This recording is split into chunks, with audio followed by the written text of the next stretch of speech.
गुरुर्ब्रह्मा गुरुर्विष्णु गुरुर्देवो महेश्वरा गुरु साक्षात् परं ब्रह्म तस्मै श्री गुरुवे नमः। 16 दिसंबर सन 94। दक्षिण भारत में एक पद्मनाभ नामक विद्वान थे।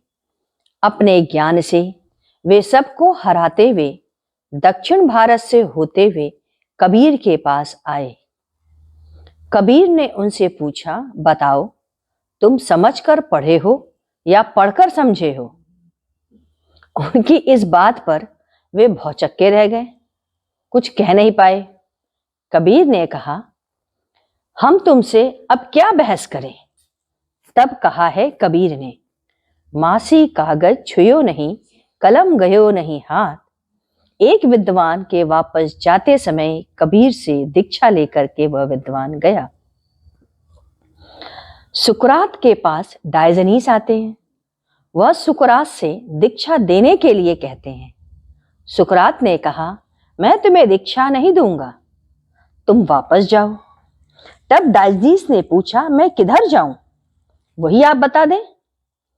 तब सुकरात ने कहा, अच्छा बैठो, मैं बताता हूं। गुरुदेव ने कहा, जहां तर्क या कुतर्क विद्यमान है वहां साधना नहीं हो सकती। इसीलिए कहा गया है, संशय वृत्ति हटा जाए और तर्क न हो। आपका ध्यान तभी होगा जब मन व बुद्धि शांत हो जाए। मन और बुद्धि कैसे शांत होगी? इसका अभ्यास से तब शांत होता है। आपसे मंत्र जप करने को कहा जाता है। आप 5 माले का जप कर रहे होते हैं, बीच बीच में आपका ध्यान हट जाता है, चिंतन इधर से उधर उधर से इधर चला जाता है। पुनः अपने ध्यान को उस मंत्र के ऊपर लाते हैं। यही करते करते आपका ध्यान लग जाता है।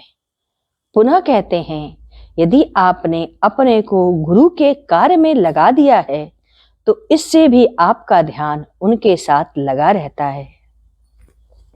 इसके बाद 19 दिसंबर सोमवार, वैश्वानल की कथा।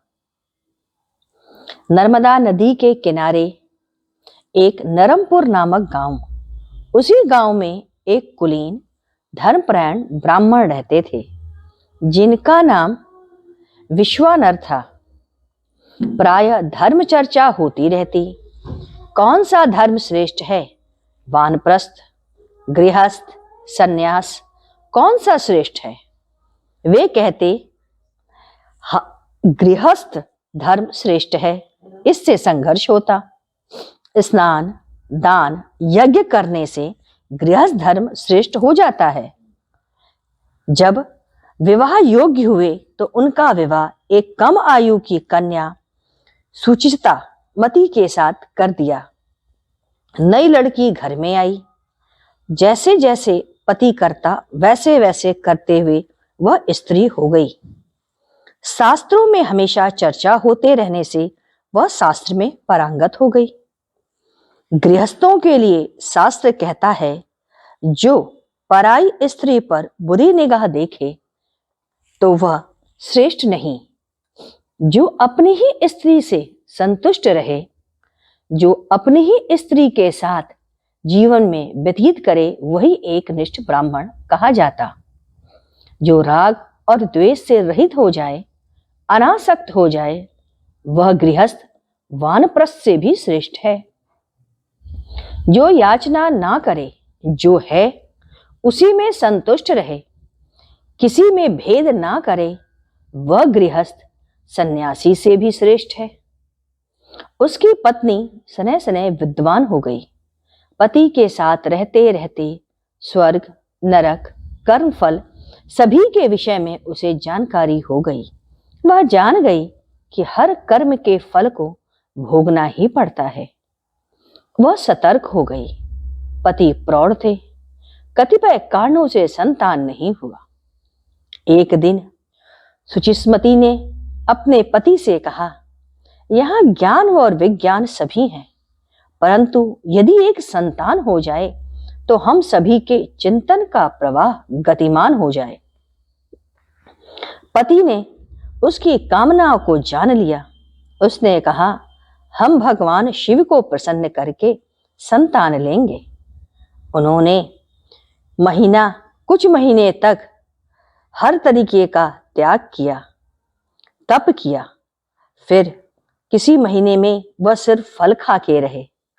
फिर कुछ महीने उसे भी छोड़ दिया, सिर्फ दूध पी करके रहे। और भी त्याग दिया, केवल जल पी करके रहे। इस तरीके से उन्होंने कठिन तपश्चर्या की और भगवान शिव को प्रसन्न किया। जब वह सामने प्रकट हुए और बोले, वत्स, क्या चाहते हो? तब उन्होंने कहा, मेरे पाप सब नष्ट हो गए, पूजा मेरी सफल हुई, आपके दर्शन मिले, अब मेरे अंदर कोई कामना नहीं है।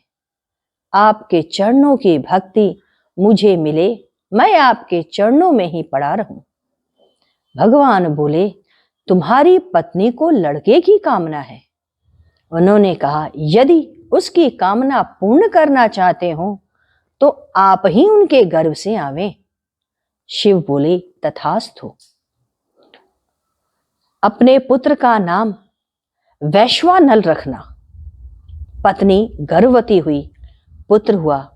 3 वर्ष का होते होते बालक सब शास्त्रों में पारंगत हो गया। उसका नाम वैश्वानल ही रखा गया।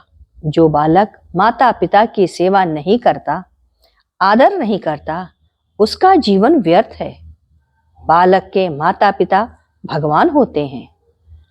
एक बार नारद मुनि आए। उन्होंने कहा, मैं नारद हूं। सभी बड़े प्रसन्न हुए। माता पिता उनके चरणों पर गिर पड़े। उन्होंने कहा, मैं बालक देखना चाहता हूं। बालक उनकी गोद में आया।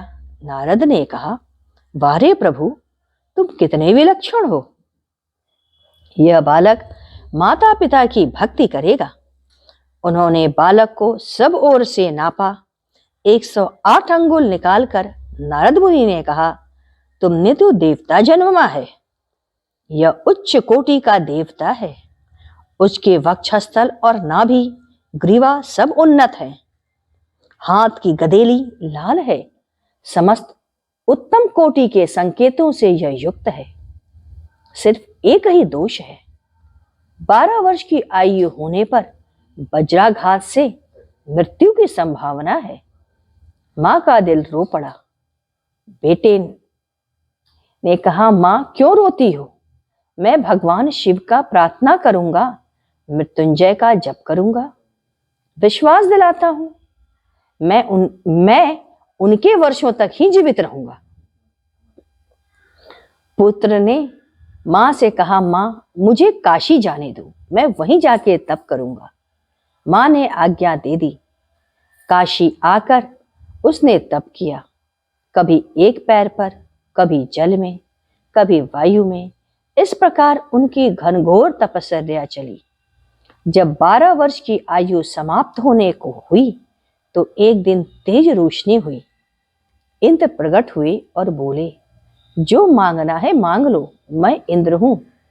बालक ने कहा, मैं भगवान शिव की उपासना कर रहा हूं, मैं उनसे ही वरदान मांगूंगा। इंद्र ने कहा, मैं वज्र से तुम्हारा हनन कर सकता हूं। बालक ने कहा, मैं तुम्हारे चरित्र को अच्छे से जानता हूं, मैं तो उनसे ही वरदान मांगूंगा। उसने वज्र निकाला और एक चिंगारी फूटी और वह मूर्छित हो गए। तब भगवान शिव और मां पार्वती प्रकट हुए। कहा, तुम धन्य हो, मैं तुमसे प्रसन्न हूं। मैं ही इंद्र के रूप में था। तुम्हारी मृत्यु वज्राघात से लिखी थी, अतः मुझे यह सिद्ध करने के लिए इस कृत्य को करना पड़ा। मृत्यु के बाद तू मेरे धाम को प्राप्त करेगा। तू देवताओं का मुख होगा।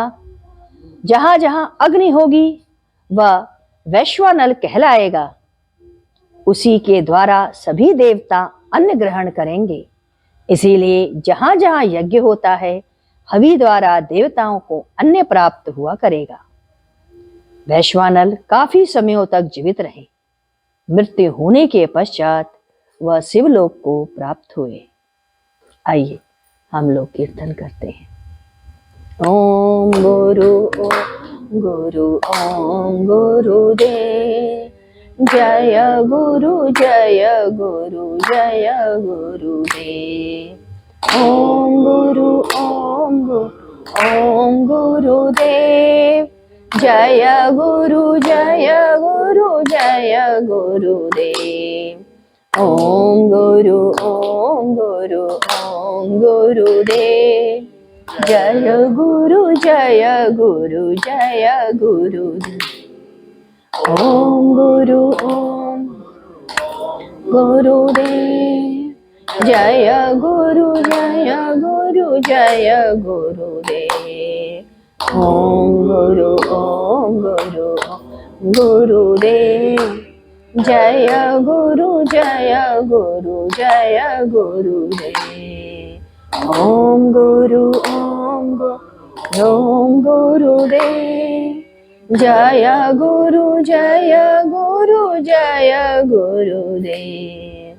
बोलिए सद्गुरुदेव की जय। सद्गुरु तुम्हें शत शत नमन, सद्गुरु तुम्हें शत शत नमन, सद्गुरु तुम्हें शत शत